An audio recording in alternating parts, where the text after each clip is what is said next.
Pour œuvrer ainsi, il est nécessaire de disposer de moyens importants, du personnel, une permanence téléphonique, des locaux, des chapelles, des cryptes bien aménagées, non réfrigérées pour que les familles s'y sentent comme dans un salon où elles peuvent rester autant qu'elles le souhaitent jour et nuit.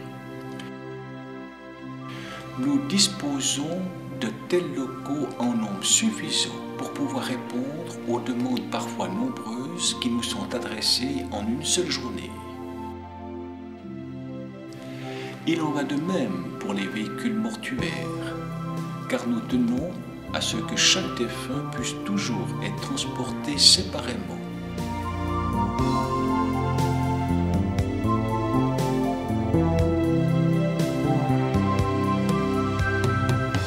Lors des cérémonies funèbres organisées par des personnes très connues, nous devons en général mettre plusieurs véhicules à disposition pour transporter les nombreuses fleurs et les couronnes.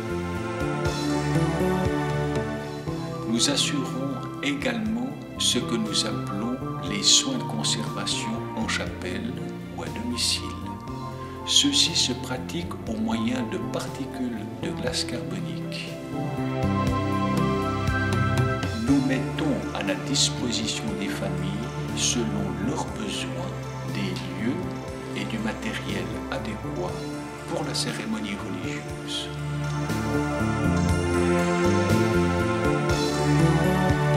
Nous disposons d'un service photographique, car il arrive qu'on nous demande de revoir un défunt des années après son décès.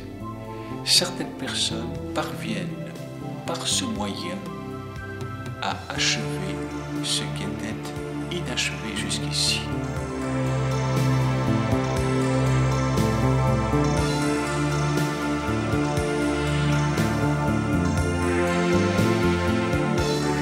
Nos collaborateurs sont compétents pour effectuer certains soins de thanatopraxie. Ce sont des soins de reconstitution qui exigent une formation spéciale que nous proposons aux familles pour les personnes gravement accidentées. Au-delà des compétences d'ordre purement pratique, nous accordons une attention toute particulière au comportement de notre personnel, manière de s'exprimer, manière d'être, gestuelle, capacité d'écoute, aptitude à percevoir les attentes inconscientes ou non formulées des proches. Il faut en effet savoir deviner les besoins des endeuillés et leur proposer spontanément ce qui correspond à leurs attentes.